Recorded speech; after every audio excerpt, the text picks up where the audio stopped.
For the longest time, people have taken water for granted. Most people don't think about where their water comes from. They just turn on the tap and they expect it to be there. Those days are ending. This notion that we'll have water forever is wrong.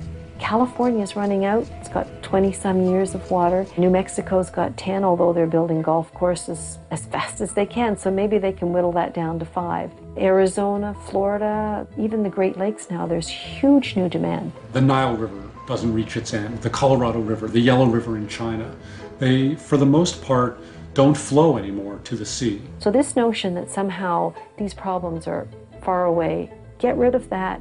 You know, take it out of your head, you know, delete that. We're treating the water resources of the planet with contempt, which is just so stupid because we depend on them. We need water to live. We'll only survive for a day or two if we don't have water. Scientists, through decades of study and millions of pieces of data, now recognize the fact that we're on the brink of the 6th great mass extinction ever to be experienced on the face of Earth. The 5th mass extinction was the dinosaur age. You know those movies where there's the comet coming at the Earth and all of a sudden the governments of the world say, gee, our differences aren't so big anymore because we're about to all die?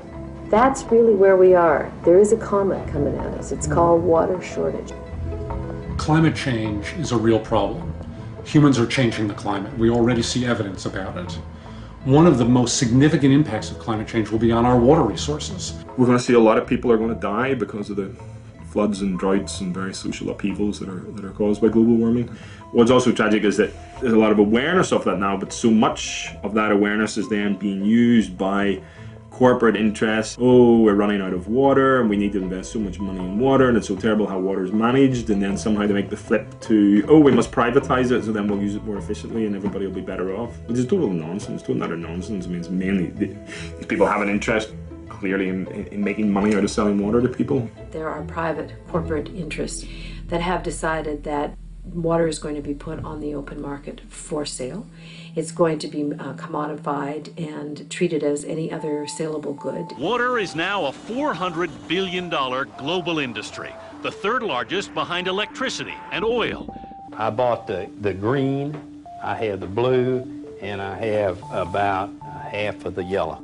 The market is amoral, and it's going to lead you to taking advantage of pollution and scarcity, frankly. It's going to lead you to selling to those who can buy it and not to those who need it. The water sector is going to grow at 2 to 3 times the global economy over the next 20 years. By buying the companies that source, treat, distribute, and monitor our water supply, you're likely to have a pretty strong investment over the next decade or so. People say that, well, water's a lot like air. Do you charge for air? Of course not. You shouldn't charge for water. Well, okay, watch what happens.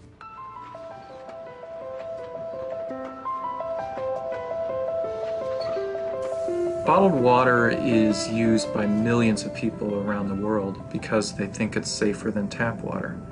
There is less than one person, according to the Food and Drug Administration, regulating the entire multi-billion-dollar bottled water industry in the United States. That means that that poor person does multiple things and one of them is water.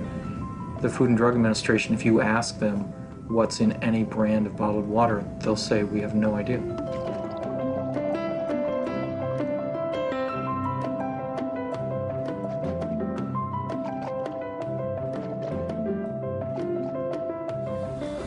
So stupid. Why would people pay such a premium for bottled water? To find out, we took over a very trendy California restaurant. We printed our own elegant water menus with phony imported waters, costing as much as $7 per bottle. Our water steward gives our first lucky couple our special water list. I guess we'll get Le Doux Robinet. The Le Doux Robinet? Yeah. Oh, fantastic. Okay. It's French for tap water. Okay.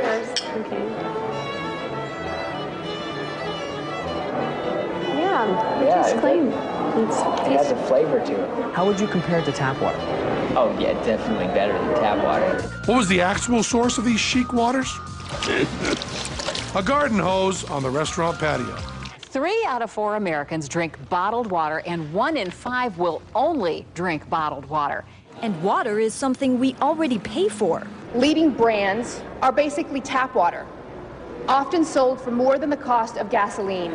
So today we're here at Tufts University organizing our 40-second tap water challenge.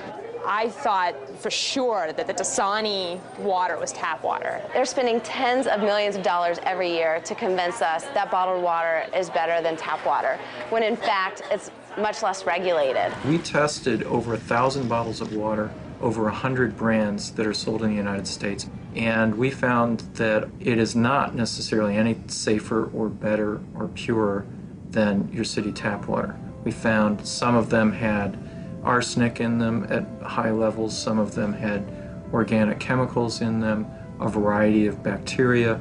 So there were problems with about 1/3 of the brands that we sampled.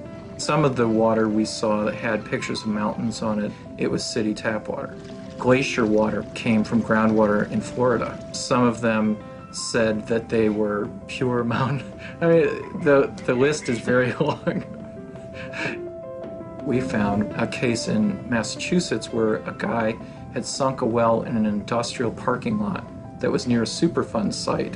He was pumping water out of this well and selling it under multiple different brands. So people buying this stuff had no idea where it was coming from.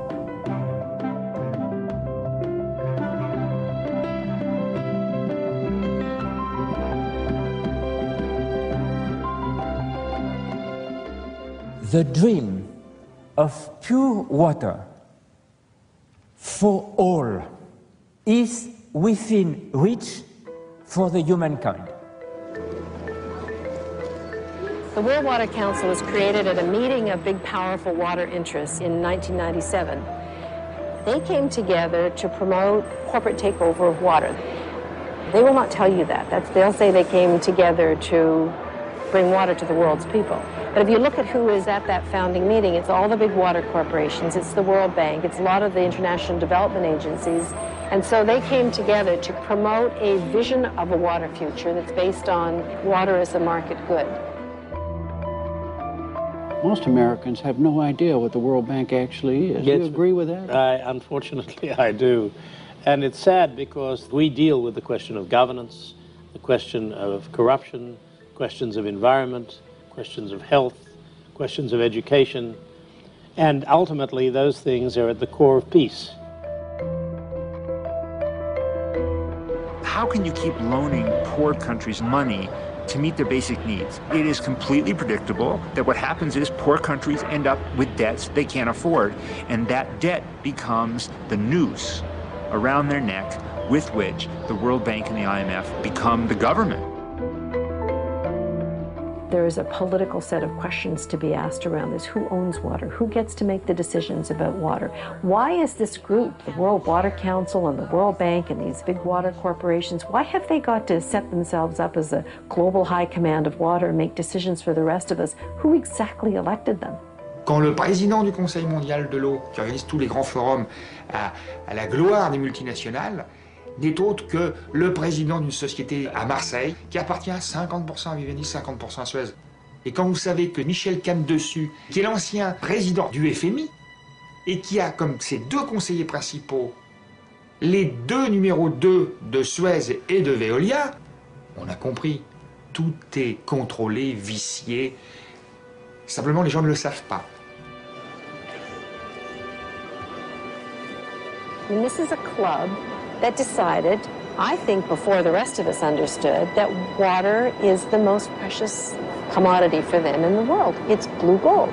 They're going to make tons of money, and more importantly than money, because you really need to compare fresh water with oil. It's about power. It's about which sectors of society, which countries, which governments, which corporations are going to control the blue gold of the future. Water is for survival, and who owns the water for survival owns you. And that's the picture that people have to understand. Have you ever seen any of your victims? Victims? Be melodramatic. Look down there. Would you really feel any pity if one of those dots stopped moving forever? If I offered you 20,000 pounds for every dot that stopped, would you really, old man, tell me to keep my money? Or would you calculate how many dots you could afford to spend? Free of income tax, old man. Free of income tax. The only way you can save money nowadays.